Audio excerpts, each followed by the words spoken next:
What's up, YouTube land?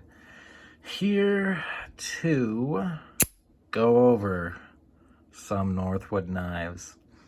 This is the Northwood Indian River Jack in giraffe bone. This is the Northwood Fayette Jack in black linen micarta. And this is the Northwood Knives Harrison Bay and some kind of orange burlap that I'm just gonna mess it up, so it doesn't really matter that much. And they also come with these coins, and then this guy and this guy. This guy came so stiff, I ended up oiling him up quite a bit, and now it's like, you know, supple and not like something that is unnaturally hard to be any type of flesh. This wasn't so bad, but after oiling it up, I like it more. I don't like things that are leather that feel like, I mean, what did you starch it? You know what I mean? And I'm not slamming, anybody. Just my personal preference, and this is a Rough Rider slip that cost $2. But goes to show, I mean, literally cost $2. I shit you not. This is functional. Oh, and this is a brilliant idea I had. Hang on while I work with my set lighting. Hang on. I don't know if you can see it, but that's glow in the dark, right? So now, if I were to drop this, and even if you don't have time to charge it up before you drop it, as long as you don't drop it in the water or something like gross, you can take a flashlight, which you should have on you since you're not a child, you're an adult, probably an adult male watching this. And then it's like, you can just hit it with the light, right? And I mean, I bet I could hit it with the light right now. Yeah, can you see that glowing? Like, so it would help you find it. And that's really the whole point. I'm gonna open these guys up now.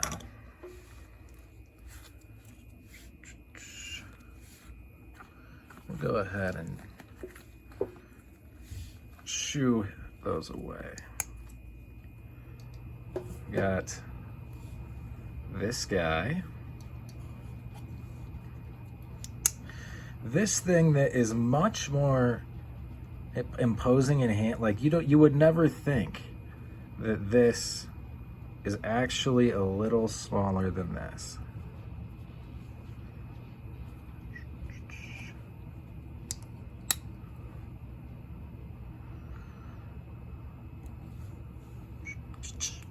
All right. Well, that's about all. I mean, so yeah, there we go. That'll work. Obviously, these all are going to come in different flavors and frills and trim, all kinds of stuff. This is just what I got. Got these two from a gentleman who was getting out of GEC knives and into like super high-end custom knives, and he said to me that I would eventually grow all of these as well, and he only really kept around what he found useful. So I've decided to actually use these, and I'm not gonna like beat on them. I don't treat my knives poorly, so it's not like I'm gonna baton with them. Also, because I have hatchets, I just have a bunch of gear where I don't need to like act like some kind of baboon with like a club and like I gotta use this club and this in my knife to make a fire. Like, dude, it's 2021. Anyway, the pattern and the texture of the color on this is very nice. Oops. Let me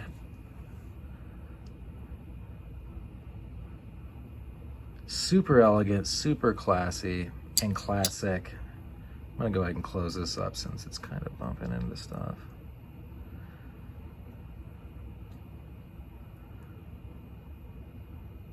Is that not gorgeous? It is. I'll answer that question. Yeah, that's gorgeous. So, we got this guy. Look how strong this tip must be. I mean, granted, I've not done any like strange tests where I would thrust this into the wood and then violently twist it or sharply bend it to the side to try to snap it off, because that is not what knives are for. But I mean, I understand some knives are overbuilt and that's like some weird fetish. I love the coloration in here.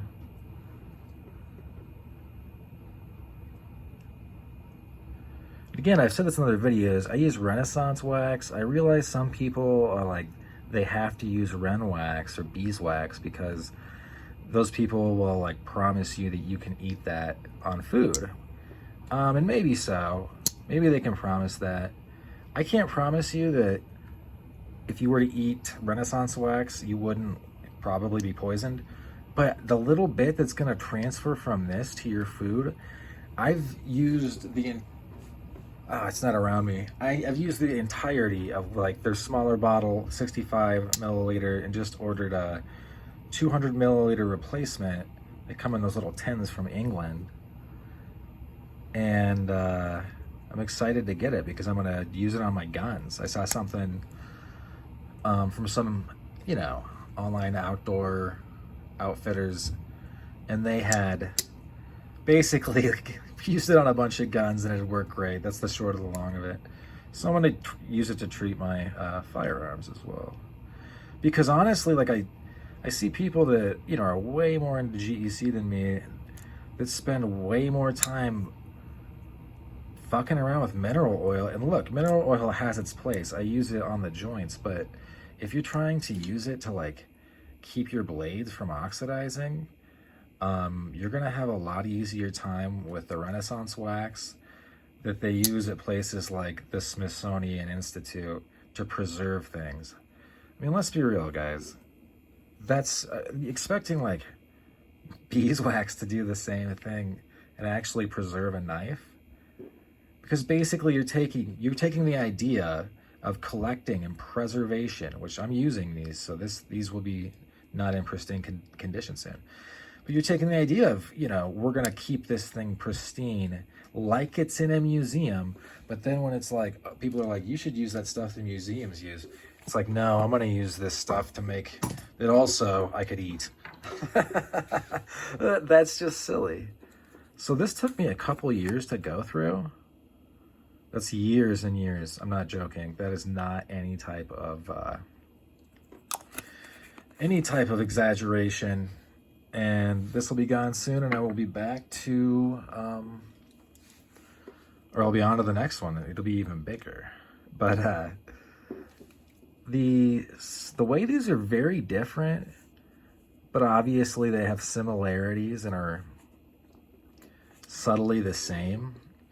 Really makes me happy that I have these three knives together, because I think it's a pretty good range. Like anybody, if I were to show them these, I think it would be a good representation of, you know, kind of what Northwood knives might look like. There's a lot of different ones though, and they still you know, you can tell that GEC made them if you were to look at them with other GEC knives. I love this finish right here.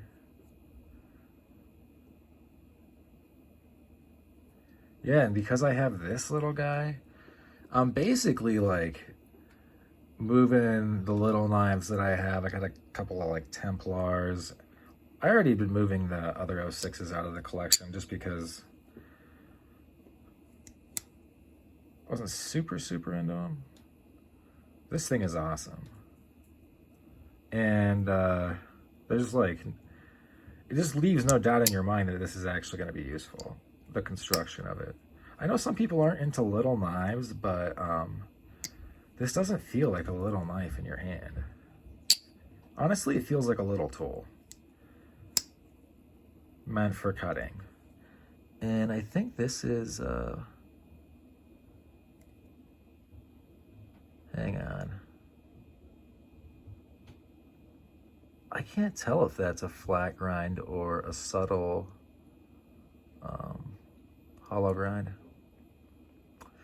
It's probably flat though, because I was thinking there's not a lot of bend in that light, first of all, as I reflect it. But if they were to, it would just take a lot of material away from where the flat grind meets the swedge. I mean, this is, you can tell when you feel it. It's one of the strongest parts of this piece of metal. It wouldn't be the same. It just wouldn't if this was a hollow grind. I'm pretty sure it's a flat grind, honestly.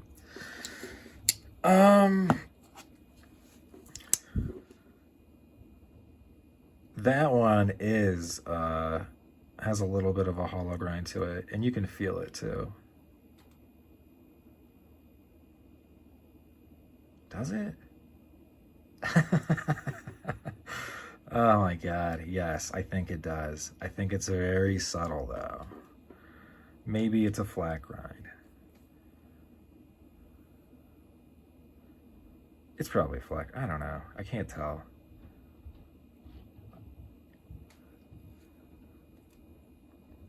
It's a long video. It's gonna be a long video for me, but we're gonna spend it looking at knives, so.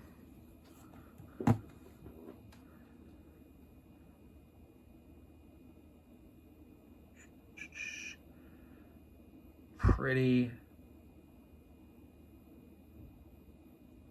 great. I mean, hopefully I'm looking into the camera now, so if I cut myself. Nice. That's super nice. It's just a little raised.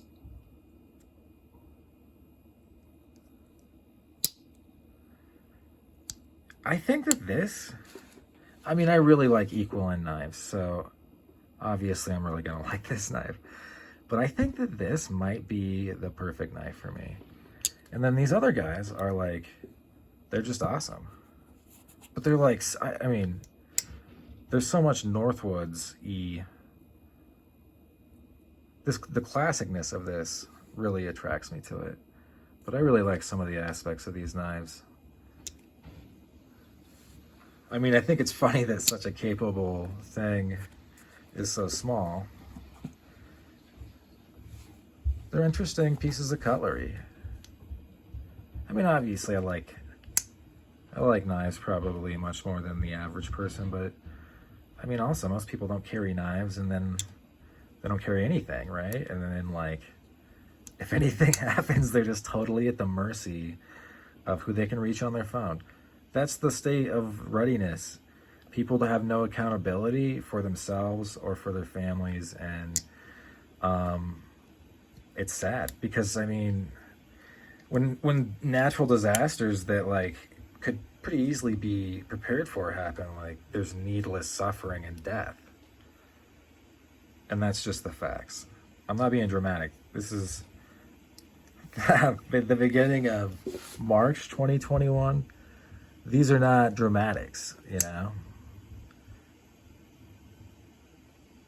Anyone at this point who doesn't think that they should be prepared is foolish. And like, not just like, oh, you don't know, let me tell you about the real world because I've been to war and you haven't. But like, wow, like you really are just, you just don't get it. I mean, a high point pistol, you can buy one of those for less than $350. And I think it would probably last 50 rounds. That's all you need in home defense. Come on. Let's be realistic about what's going on. Anyway, that's it.